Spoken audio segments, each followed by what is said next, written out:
Welcome back to the Broad Street Benchwarmers podcast. My name is Adam Dan.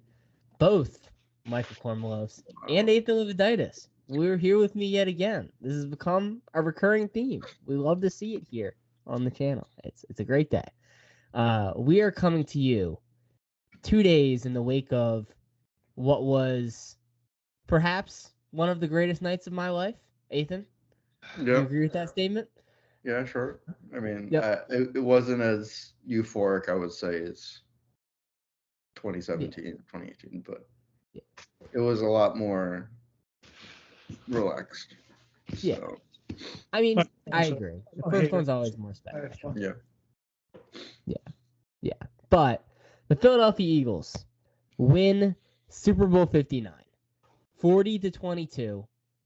Complete and utter dominance over a Kansas City Chiefs team that was looking to make history in their own right, as we heard time and time again in the pregame and up to that broadcast. And Philadelphia simply smacks them in the mouth. So we have a lot to break down. Obviously, you know, the implications of this game for both franchises are ginormous, and we have a new champion. So I think we should just start on the Philadelphia side and what this means for them as a whole before we start breaking down positional groups, because this is something, 3 years in the making now. Yeah.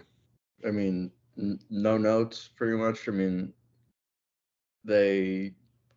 we said it's has to be a Saquon game, and that's clearly what Spags had in mind. He's like, well, you can have him go for 150, but God forbid we do anything about Jahan Dotson, Dallas Goedert, A.J. Brown, or Devontae Smith. So credit to Jalen. Seriously, credit to Jalen.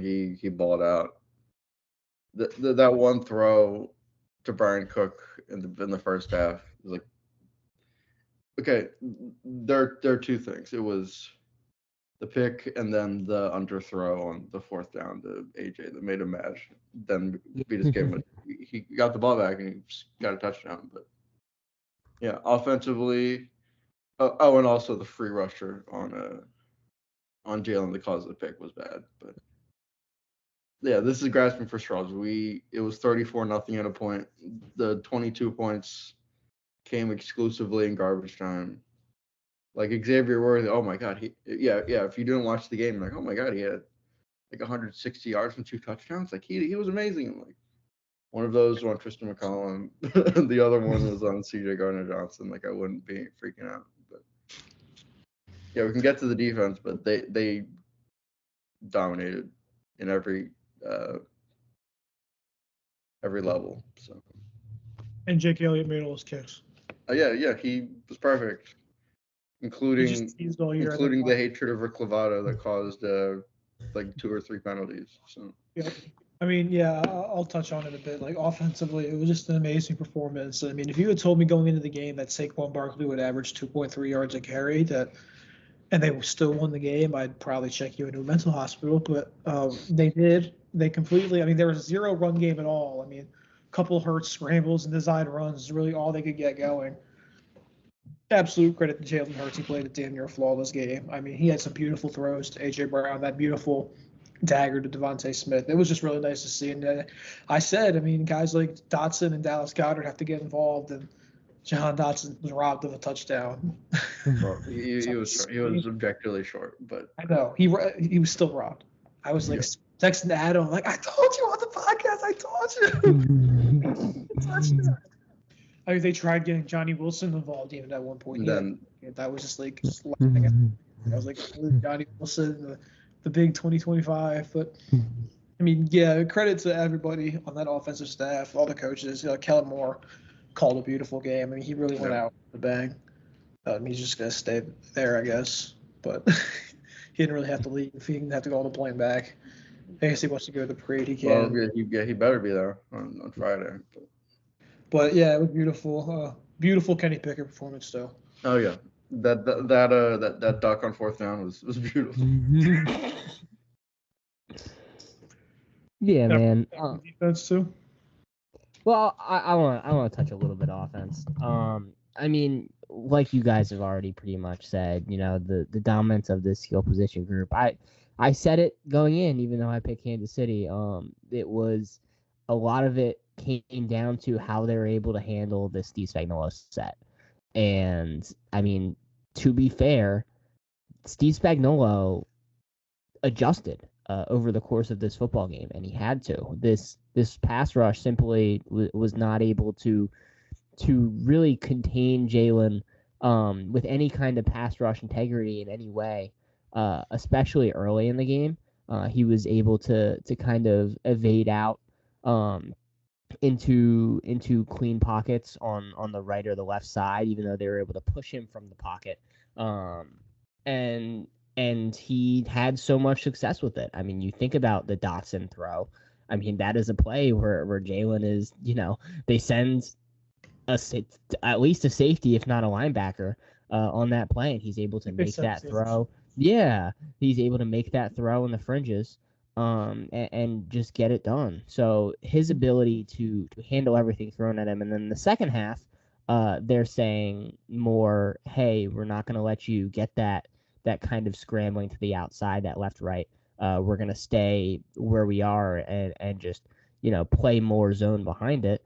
And he's able to make up for it by using his legs down the middle of the field. And, you talk about a lack of a run game, but he's really able to preserve so many of these crucial drives late in this game. And then the Devontae dagger just, takes the top off everything. Yeah.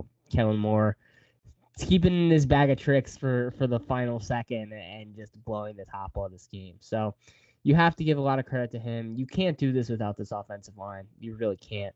For Juergens and Dickerson, I don't know what kind of state they were going into this game, but I'll bet you money they wouldn't have played in this game if it was week 9. It was significant injuries for both of those guys just 2 weeks ago, and they're able to come back here. And I mean, besides that one Juergens play, like you mentioned on the interception, like they were near flawless in this one. The Chiefs tried to pick on Mekhi Becton a lot in this game. They were lining up Chris Jones on him a substantial amount, trying to get advantage of the matchup. It didn't work. Exactly. Mekhi Becton was incredible in this one. I know he's a free agent. We're going to get into it. His play in this game was crucial to their victory. And then, I mean, yeah, like you said it, these Devontae Smith and A.J. Brown, after, a season in which there was so much controversy over, the lack of targets, the lack of maybe explosiveness, and yet on third down when you need it most, who is it? It's A.J. Brown on a slant route and one-on-one coverage against arguably the best corner, or not the best corner, sorry, Patrick Surtain, one of the best corners in the league, and wins instantly. It's Devontae Smith in the final seconds of the third quarter, able to get that explosive to put away this game. So you just have to give credit where it's due. This was all in all just a pure dominant performance from top to bottom of this offensive roster. Absolutely. So do we want to talk about what is, by EPA per play, the best defensive performance in Super Bowl history? Sure. We can just talk about the best defensive performance ever without bringing up EPA per play, because you don't need it. I mean, you just have to watch. Yeah. I'll steal the stat from you. Well, yeah, it's just 0 blitzes. That's all I got to say. 0 blitzes. And Mahomes got decked 6 times. Should have been like 8, but, he does that, like, cool escape thing and, got out of a couple of them. I mean, they were terrible. I mean, like, we can talk all we want about how there was no pocket or whatever, but, like, Pat Mahomes, he was terrible. Like, pocket or not. Like, was not making the right reads. I don't know what was going on. It was very unlike him to have that kind of game, but he was completely out of it. I mean, the Zach Bond interception was, like, impressive for Zach, like, on Zach Bond's part, bless you. But, I mean, he threw that ball straight to Cooper DeJean. Like, I don't even know if there was a receiver in the area. Like, he threw it to, like, I don't know if he thought, because Cooper DeJean was white, that it was Travis Kelce, but, like, I don't know what happened. Maybe he looks a little younger. He does look a little smaller. Probably. I don't know what's going on there. I mean, but I'm not going to take that away. I mean, the way that the Eagles front four was able to bring pressure. I mean, Milton Williams is going to get a bag. It's going to be awesome. The edges were awesome. I mean, every time Brandon Graham came into the game, you could feel the impact, even though he was running on half a leg. The corners were great. Slay was awesome. Devontae Maddox, guys. Devontae Maddox. Quinion Mitchell was awesome. Yeah. I mean, Isaiah Rodgers almost had that pick in the first half. Yeah. and then the Gene pick six. I mean, it was just completely all put together. It was good. It was called, a beautifully called game by Vic Fangio. Not much to say about it except that just dominance. Yeah, I mean, the crazy thing to me, and we were talking about this before we got on, the Eagles didn't blitz a single time in this football game. And the Eagles were not a heavy blitzing team during the regular season either, despite a lot of narratives about, what this Vic Fangio defense is and the different ways they look to disguise coverage. They're not doing that by sending extra rushers. They're doing that by putting more players in their secondary across the field. You mentioned Devontae Maddox. You mentioned Isaiah Rodgers. These kind of like nickel third down looks in which they're just, torturing opposing quarterbacks by passing off zones and making sure not a single inch of that field is not covered. It was really incredible. I had my worries, obviously, about the Jaden Daniels, Zach Ertz effect happening in this one. And there was no need to be worried, simply because, not only were they so great in coverage, but they were so dominant, really against the right side of that Chiefs offensive line. I mean, Juwan Taylor and Trey Smith get pummeled in this one, to be honest. Mike Caliendo as well. I mean, it came from all around, but there was a special amount of picking on Juwan Taylor that I think needs to be addressed this offseason. We'll get into that. But yeah, I mean, it's one of the best defenses of all time. It's one of the best defensive performances of all time to have two rookies, and I mean, I think Reed Blankenship's in like his third year in this secondary, able to pass off coverages the way that they were, and the communication that goes on within that defense is unheard of. And to have a guy like Darius Slay at 34 years old, I don't think we talk about this enough. The amount of pressure put on him in this defense as outside cornerback too, without, say, maybe the athleticism that maybe he had 2-3 years ago. It's simply him being the smartest guy on the field a lot of the time. And I think we saw that a lot, especially with the way he locked down, I mean, a guy like Xavier Worthy, who they tried to look to get matched up against him a lot. He wasn't using his physicality to make sure that he wasn't creating separation early in plays, and it really worked out for them. So shout out to this defensive line. I think Josh Sweat could have won Super Bowl MVP. I wouldn't have been mad about it. I think Milton Williams could have won Super Bowl MVP. I wouldn't have been mad about it. And just what a unit as a whole. I'm so grateful to have Vic Fangio in my building for the next 5 years. Yeah, and something we didn't touch on yet, but we should, is that Zach Bowen played great, obviously, and Oren Burks played great. So the linebacker play was also good. Yeah. Not a lot on the stat sheet, but they played great. Good in coverage. Good against the run. So yeah, Oren Burks made himself a lot of money over the last 3 weeks, and it's is so he a free funny. agent? He is a free agent. That sucks. It does. I love Jeremiah Trotter and what he's put on film and the limited snaps that he's played. I think he's going to be huge next season. You get Nakobe back too. Dean will be back, right? Yeah, he'll be back. Just not by the start of the regular season. Like, I wish. Huh? Who's gonna start?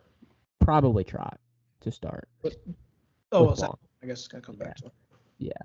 But Burks, I think people forget, was the replacement for the 49ers in the last Super Bowl after I'm wanting to say Devondre Campbell, but it's not Devondre. No, it's Dre Greenlaw. It's Dre Greenlaw, who tears his ACL running onto the field, and Oren Burks is thrust into that position, and the Kansas City Chiefs absolutely pick on him that entire half. And for this to be the redemption story that it is for Oren Burks to come in to win the Super Bowl, to play as well as he did, I think that's very cool to me as well. And he's just the money he's gonna get. I still can't believe that happened. That made me so mad. Made me so mad. I know it was a 49ers hate watch for you guys, but oh my god, I was fuming at the TV. I was running on the field. Their defense collapsed. Yeah. That was what happens when one of the better linebackers in football gets hurt and you have Travis Kelce on your team. Yeah. Crazy.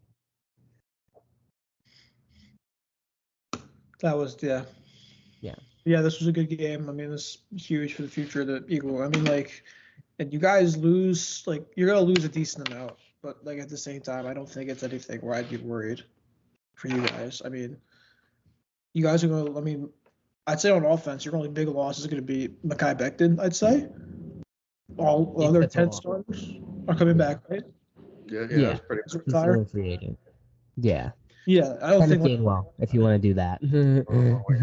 Okay, we got Will Shipley. Yeah. It's like this is like I'm not kidding. Oh, we got Will Shipley.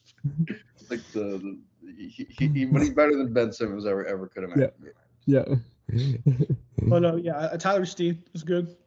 Yeah. I'm excited for him. He looked good in the limited snaps he got this season. So, and I'm sure with that O-line coaching and a year of development in the offseason, he'll be perfectly fine. And then on defense, if you keep Zach Bond, I'm less worried about losing. That's the number one. That's the number one, regardless. If you keep Zach Bond, I'm less worried about losing. Slay. Is C.J. Gardner-Johnson going to come back? He's he's still on a got a contract. year. Yeah. 3-year contract? Yeah. Okay. I like that. Yeah, I mean, I'm not too worried. I mean, it's going to be a little interesting to see how you guys configure the D-line. But once again, that's just been a strength for you guys for so long. Same with the O-line. That like I'm just not worried about it.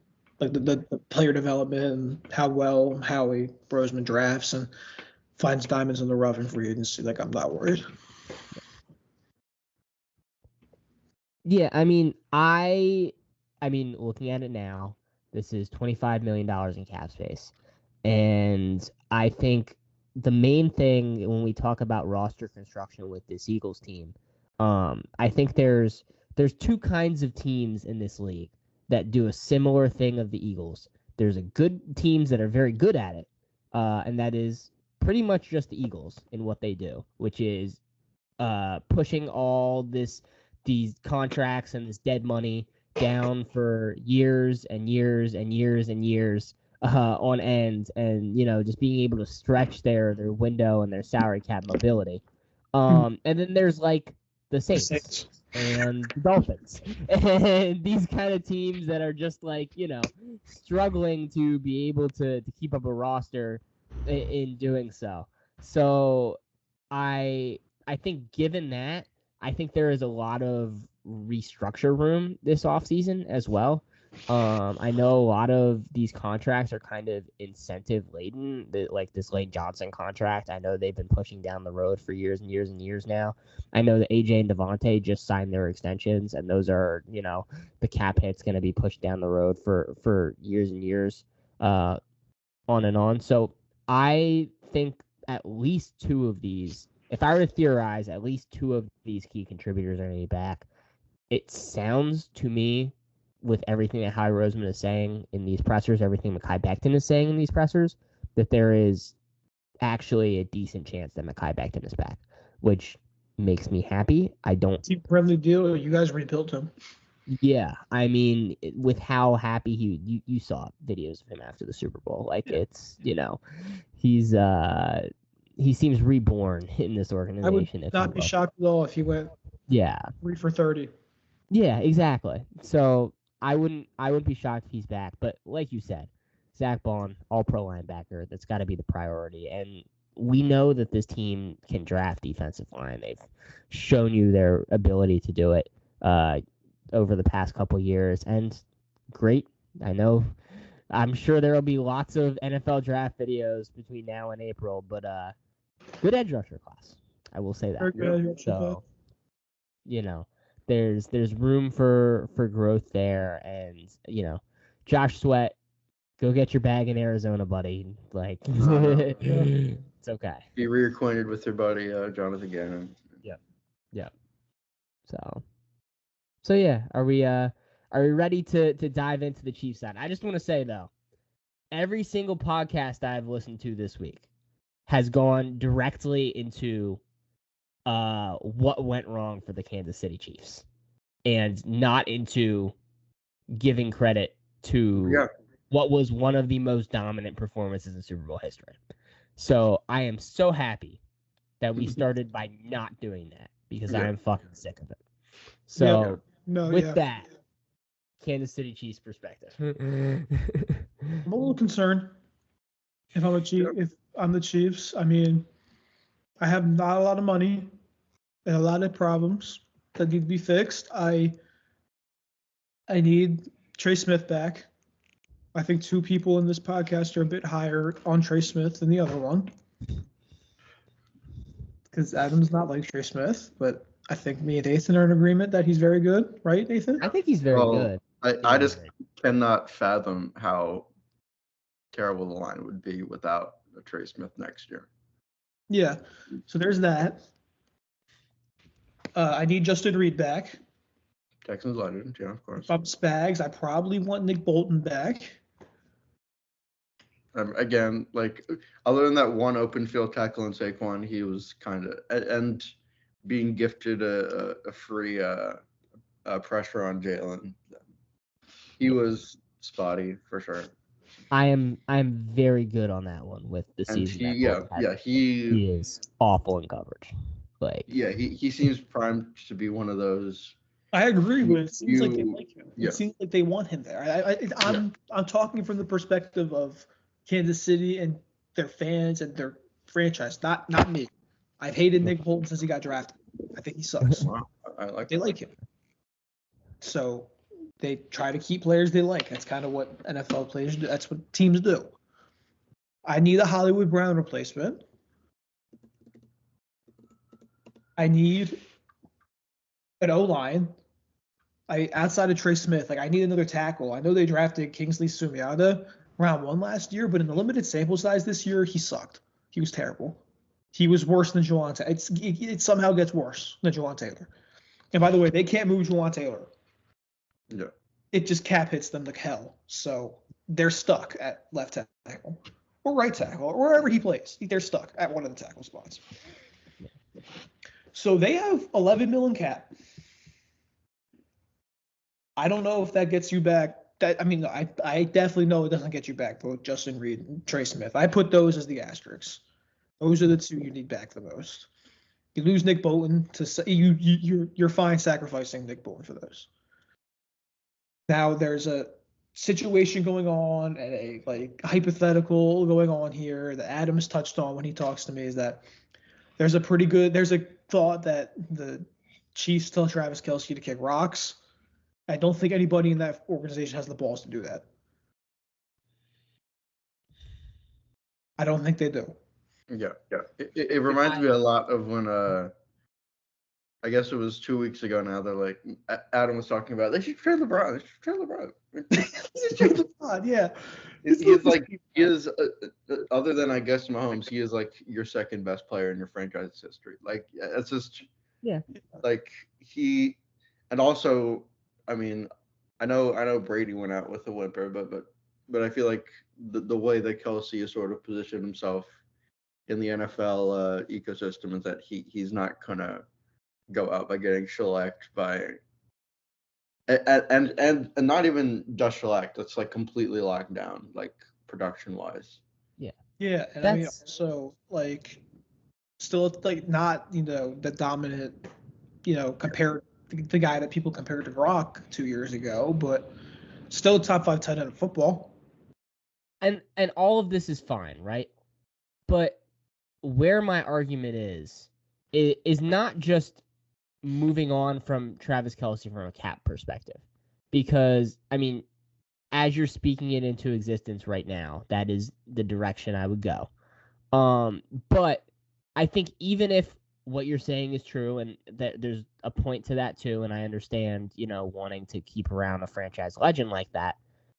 I think this offense has to evolve beyond the Travis Kelce finds a hole in the zone and Patrick Mahomes scrambles 5 yards behind the line of scrimmage trying to find him.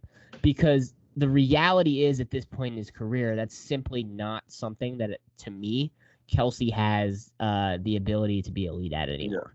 I think we saw it throughout the entirety of this season.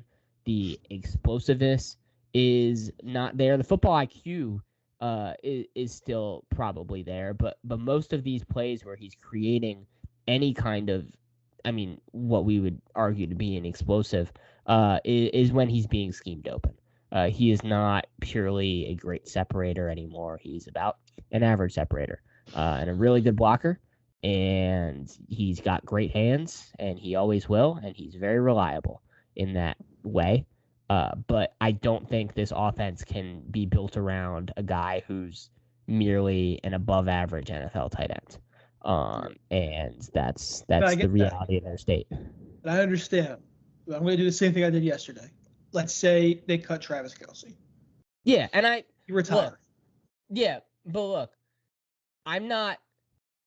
Like, I don't think they're going to do that either. Mm-hmm. But even if they don't do that, which is what I'm saying, even beyond all the cap stuff, like, fundamentally, this needs to be different in the year 2025. As I told you last night, I think Rashee Rice can be a wide receiver 1 in this league. I think he showed the capability to do that earlier in this season with the target and the production that he was getting from that. I think he's a dynamic route runner. I think he's got solid enough hands. I think, he has the ability to be kind of a similar safety valve for them. We can make fun of the Xavier Worthy stuff, and I'm going to too. I mean, again, like Tristan McCollum, like what the fuck.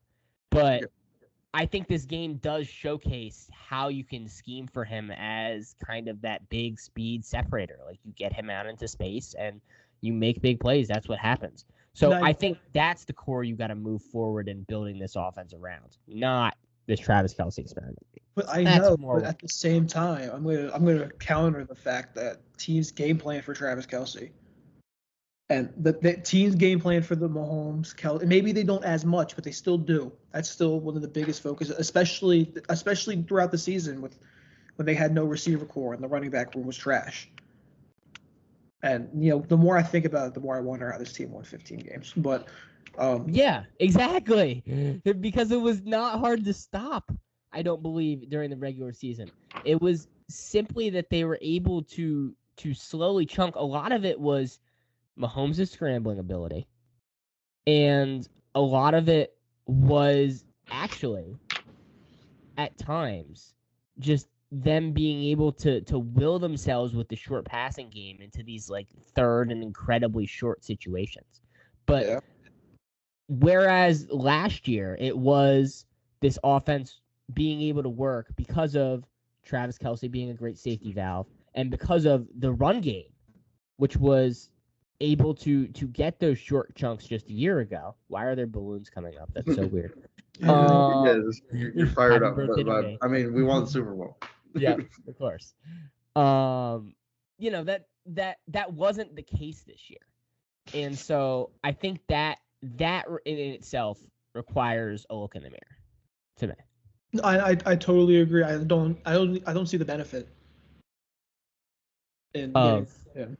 Like, yes, if you get rid of him, I mean, like, if I'm just looking at it from a Moneyball, like I'm thinking about it in the Moneyball perspective, not like money wise, but I'm thinking about it like, you say you buy runs and you buy win. Like, you don't buy wins, you buy runs. Yeah. So instead of buying, like, I'm replaced, like, okay, I got rid of Travis Kelce, I kept Justin Reed and Trey Smith probably. And instead of getting 900 yards from Travis Kelce, I'm going to get 1,000 from Rashee Rice. And I'm going to have a shitty tight end. I'm going to have Noah Gray starting at tight end, which would give me a panic attack. And I lived through the Darren Fells years.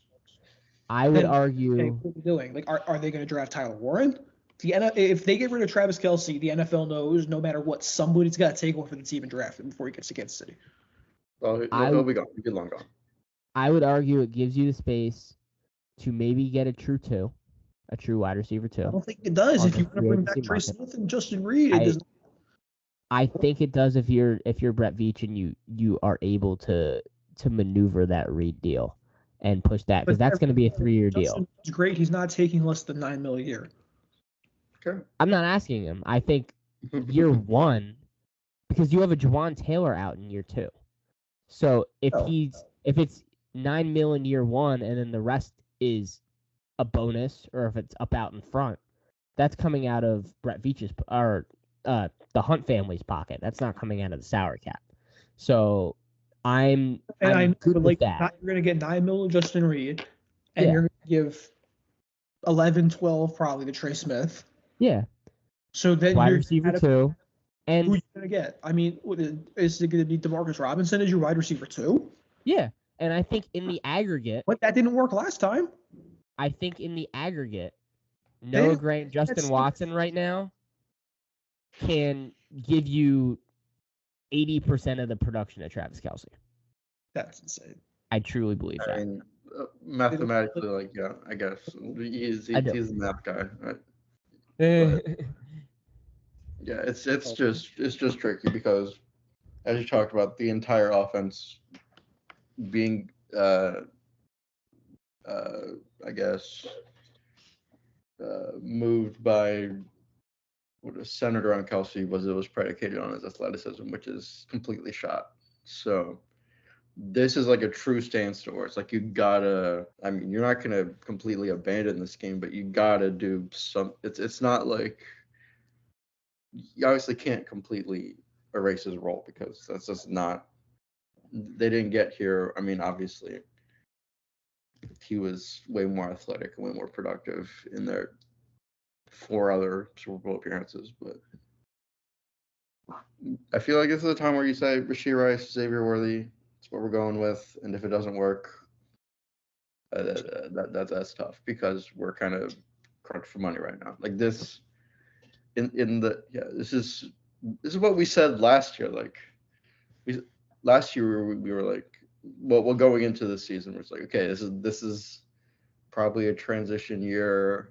They'll find a way, and then they won 15 games and made it to the Super Bowl. But so I mean, that alone shouldn't be the reason that you're like, okay, well, we got this far with so little that we'll just make do. But I mean, just that's kind of where you have to be with 3 key starters, like you said, Smith, Bolton, and Reed. Like, and they've drafted fine, but Good, this, I would argue.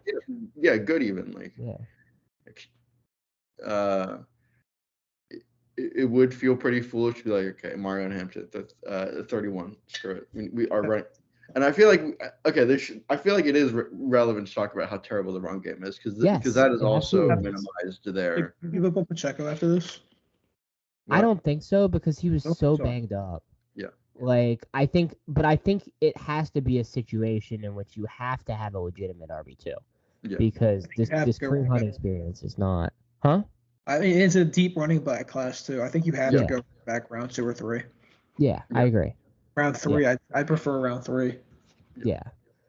I think so much of this Eagles defense's success was predicated on their success against short passing games, right?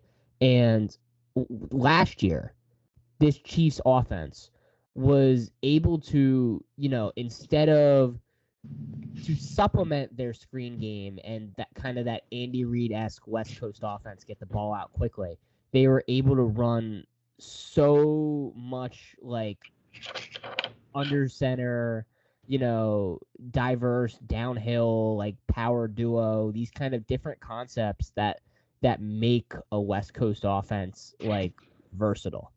And this season, when you have, 30-year-old Kareem Hunt, who probably runs a 4.8 at this point in his career, trying to get downhill against this defensive line, like that's not going to happen. So, I'm looking for Pacheco to get that explosiveness back. I do think he was injured at this point, but I mean, I truly do believe if you have like a healthy Pacheco and actual guards in that football game like you did a year ago, it's probably a much closer game, and I don't think it's a different result, but it's a much closer football game. So it'll be a 40-22, but not like it's like not like the actual like real points against starters. Imagine that. Yeah, I mean, like for me, like this is my grand overall thing of the way I'm looking at the Kansas City Chiefs going next year. Money wise, you're either going into it with the same team, minus some combination of Kelce, Bolton, Justin Reed, and Trey Smith, right? Yeah. Which means you either have questions in the linebacker room. I don't think in a conference with I don't think losing Nick Bolton is a question in the linebacker room. For the run game, I think so. I just don't think so, dude. He was really bad this year, man. Not in the run game. He's terrible in coverage, but as a run stopper, he's good. A greater role for Leo Chenal is an absolute win in my book. That's fine. Anyway, then you're losing a combination of Reed, Smith, and Kelsey. Can't keep all three. That screws you somewhere. It either screws you on the O-line, which you already seems to be the biggest question mark going into next year. So do you want to just be like, maybe Somolo or whatever the hell his name is. I can't pronounce it. You're going to say, oh, well, maybe he'll be good. We're just going to pray. Or are you going to trade up for a tackle? Or are you going to, pray Tyler Booker makes it to 31? Or again, no shot. But, I feel like, at least thinking about it draft-wise, Tyler Booker is under the assumption that you lose Trey Smith, but I feel like they would have to be in that weird second tier of tackles, like your Membos, your Josh Connerlys. But I'm really high on Membo. I don't think Membo is 31 either. Yeah, I don't either, simply because he's so good. But I think if you're talking about fits, he profiles almost as a big guard. And so I think that would be a steal of a pick for Kansas City. I don't need a big guard. I need tackle. My tackles suck. Yeah, you need tackles. Yeah. I don't need another Trey Smith. I need to re-sign Trey Smith and get a tackle. Yeah. Yeah. I know. I'm not. I don't want Mike Caliendo playing either. Oh, but it seems like a god-awful idea to take an O-line that there's questions about and being let's exclude, kick out Trey Smith, bring in rookie tackle that's going to play guard, or bring in any rookie, or bring in anything with question. Trey Smith is good. Yeah. You need to keep Trey Smith. Yeah. You're going to lose you're losing a key starter at some point, most likely. Yeah. You're not really making any additions outside of the draft because you don't have enough money to. There's big questions with the O-line. It needs to at least be the same. It needs to improve. You have to. So if you improve that by getting a tackle, cool, or getting something. You bring back Justin Reed. Now you're running it back with the same team. I'm not going to be that guy. I'm not going to bring up the refs. I'm not going to bring up ref ball. But I'm going to go through the schedule, and I'm going to talk about things that could easily go the other way next year. Week 1, you don't need to go through the whole thing. You don't need to go through the whole thing. I get what you're saying. I'm going to go. Oh, no, stop it. I'm going through the whole thing. Isaiah Likely's shoe being 2 inches too big. A pass interference call that's bang bang that could go either way. I'm not blaming the refs. I think it's the right call. I think if they didn't call it, it would have been fine. If they did call it, it's fine. Aiden O'Connell dropping the ball or whatever the Jackson Powers Johnson. Those Jackson Powers Johnson guys. Oh my god. Terrible snap. The Broncos miscommunicating, putting in the wrong guy on their field goal team, and that guy leading the kick getting blocked. All these things, little things that could go either way. It's very reminiscent on the way the 2022 Vikings won 14 games and then went 6-10 the next year. I'm not telling you the Chiefs are going to go 6-10 next year, but I'm saying it wouldn't surprise me if they win 11 games. They won 11 games because so many of these little things, and then you're running back with the same team. And there's 2 other things I have to look at. This division for them has been a cupcake every year. And each team should be getting better. Please correct me if I'm wrong. We're on year 8 now of Mahomes, 7 or 8. Yeah. The only 2 times I can think of an AFC West team making the playoffs are the 2019 Chargers and the 2020 Raiders. Well, the 2023 Chargers? Well, yeah, the ones against the Jags. Yeah, the ones who choked against the Jags, and then this year. Jags, yeah. And then this year, 3 teams made it. Yeah, I meant before this year. Yeah. They're getting better. That's still pretty bad. Going to get better. They are a little cap struck. They're a little cap struck, but they're going to lose probably Khalil Mack and or Joey Bosa. Yeah, but John Harbaugh's a great team builder. He's done it everywhere he's done. I'm not concerned about it. Broncos are the opposite. They're in cap heaven. They're going to get a good running back. They're going to get a wide receiver one this offseason. That defense is awesome. That O-line is awesome. Bo Nix is league average. And then they'll get Loveland or Tyler Warren. Yeah. So they're going to be good next year. The Raiders, maybe not next year, depending on what they do. They also have $110 million in cap space and Pete Carroll as their head coach. If I'm looking in the future, that division's getting a lot better. The division's not a cakewalk anymore.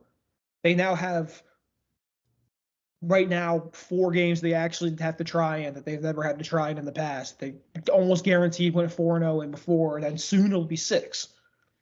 And then the other thing for me is you got to look around the league outside of the division. Buffalo's going to run back a very similar team that will have a better team that will have Christian Bedford in the AFC Championship. Maybe he won't get concussed on play 3. The Ravens are running back a very similar team with that Derrick Henry guy. And, for the first time ever, I can confidently tell you that them losing in the playoffs was not Lamar Jackson's fault. I'm sorry. I'm not trying to be a homer here. But the Texans are running back one of the best defenses in football, a better coaching staff. And maybe you'll have 2 of your top 3 receivers. I think we definitely get Diggs or Kupp. So I think Tank's out for the year. So I think we draft a receiver around. So and hopefully a rebuild line with a really good offensive coordinator. Yeah. Are we surprised next year, pending what Kansas City does in the draft, if Kansas City's the 4 seed next year? No, but once again, and we just did this with the Eagles, right? Mm-hmm. The infrastructure of that roster is going to lead me to believe that come playoff time, I have faith in them. Now, I completely understand what you're saying. I agree. This team, I'm probably going to pick them to win 11 games next year, and I'm with you. Mm-hmm. But at the end of the day, when we get to this big dance, it's going to be hard for me to pick against them. So we can say what we want now, and I'm on board for it. There are like I've said, there are serious philosophical questions offensively and holes defensively. I understand what you're saying, but this feels like the first time. We kind of. It doesn't to me though, man. It feels like we did this in Tampa 4 years ago. But we didn't because we knew we had the guy, that same Travis Kelce that was dominant and less problems on the line. I don't think it was about that. To me, it wasn't about that. It was about the quarterback and the coach on the other side. They had Tyreek Hill at that point, I think we forget. Yeah. They lose one of the 5 most explosive players in football. Maybe one of the most explosive in the history of football. And they reinvent themselves. And they find a new way, and they draft this incredible line. But they really didn't. They created that money by getting rid of one of the most explosive players in NFL history. So but they were still able to revamp. Tyreek, and if I have there's no way Tyreek Hill made less money than what Kelsey's hit would be this year. Made less money? No. I feel like they cleared way more cap space getting rid of Tyreek Hill than what they would have to do with Travis Kelce this year. That's fine. It's $20 million versus 15. It's $5 million.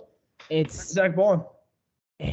That's not Zach Bond. Zach Bond will be plus at least 10, if not more.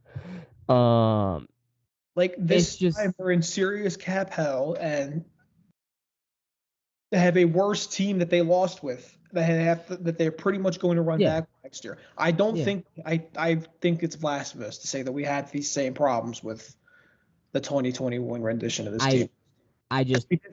We didn't go on the podcast and freak out about the Chiefs. We went out and just talked about how the Bucs played a good game. We did. We'll go back and watch it. We did. Awesome. I trust Brett Veach. I trust Andy Reid. I trust Steve Spagnuolo. I trust that guy wearing 1-5. And at the end of the day, threw a shitter out there 2 days ago. Huh? It's not talked about. Andy Reid just threw a shitter out. He called a pretty shitty game. I don't think he did. I think he did. I think this is once again seeping into what I said before we opened this. I think this Philadelphia Eagles team is just one of the most dominant we've seen in history. It is, but I don't think there was a way Andy Reid could have called that any better with what they have on their roster. They didn't even try running the ball. Because they can't, dude. It wouldn't have made any difference. They can't run the ball. Their running backs have 6 carries. You They've can't. shown over and over and over again that they can't run the ball. You're going to tell me at Jalen Carter and Milton Williams, you're going to try to run the same kind of stuff that didn't work against Buffalo, that didn't work against Houston? You're not going to tell me that. You're not going to tell me that. You had 2 weeks to scheme around it and figure it out. You did, and they tried, and they weren't good enough because this Eagles team was better. They were better in every facet. That's a lie. That's a straight lie. They had 6 rush attempts from running backs because they can't run the ball. They didn't even try. Not run the football. They try. You can't. Not. If you go into the game completely intentional, you weren't going to win the start. They were a bottom 10 team in rushing DVOA. They won football games through short passing games, and they won football games through getting the football out quickly. They went up against one of the best teams in NFL history at stopping teams who get the ball out quickly. And what happened? It was the best defensive performance in Super Bowl history. Yeah, it was a terrible, terrible offensive game from Andy Reid too. End of story. I don't know, like you're proving my point. Oh, well, this team does great against. There's not a way to scheme around it. They cannot run the football. It wouldn't have been a different result if they tried to scheme around it a different way. We've seen there's no Patrick Mahomes has run, and they ran the same what felt like 20 plays the entire game. It felt like they didn't even try and adjust. They felt like they gave up. That offense gave up after halftime. Andy Reid looked completely flabbergasted. I don't even think he knew what to do. If I know my shoelaces are tied together, I'm not going to run straight at a wall. That doesn't make any sense. Yeah. The wall is Jordan Davis and Milton Williams and Jalen Carter and then Josh Sweat and Brandon Graham and Nolan Smith and they don't healthy scratch Bryce Huff and healthy scratch Bryce Huff, man. Yeah. 17-0 for that. I mean, I don't know how you go into a game and open up with 15 of the 16 first plays are runs, and you end up with Mahomes throwing multiple interceptions directly to the other team and no success, and say, you know what, I'm going to try to run the ball. I'm going to try one run play. Okay, so instead of turning the ball over twice, they go 3 and out 4 times. But you Is don't that better? People 3 and out 4 times. I do. I know. Because it was the best defensive performance in NFL history. I mean, Kyron Williams ran all over you in the worst O-line. That's a better O-line. No, it's not. Yes, it is. I seriously disagree with that. And a significantly better called, offense. Because at the end of the day, schematically, because of what they have on their O-line, and this is a Sean McVay staple, they're able to run that kind of West Coast catch you off guard. They run a lot of inside-outside zone. And that's something this Eagles team can struggle against because they have big physical receivers in Puka Nacua and Cooper Kupp who are good run blockers too. It's just bullshit to me to think, okay, well, they have good D tackles and a good defensive line, so we're not going to run the ball once. It's also because the line's bad. That's like the whole thing. Drop Mahomes back 6 steps every play, and yes, because that's the best formula to success. It was a terrible game plan. I'm not gonna do it, man. I can credit the Eagles while also shitting on the Chiefs. There's not. No. Yes, I can. We can't spend 10 minutes arguing about this. We've already. We're kind of running to this point where it is. Who are we gonna fire? The Sixers are about to lose, so are we going Nick Nurse at this point? Probably. Yeah. Absolutely. Yeah. Yeah, the Phillies haven't played baseball yet. So can we fire Paul George? Actually, I'd rather do that. Let's look at his stat line. Let's give it a week. No. Okay. I gave it the season. 14, 3-2, 5 for 12, 2 for 6 from 3. Fire. Four Fire. fouls, two turnovers. It's like, yeah. All right. All right. Okay. Fire Paul George, fire Nick Nurse. All right.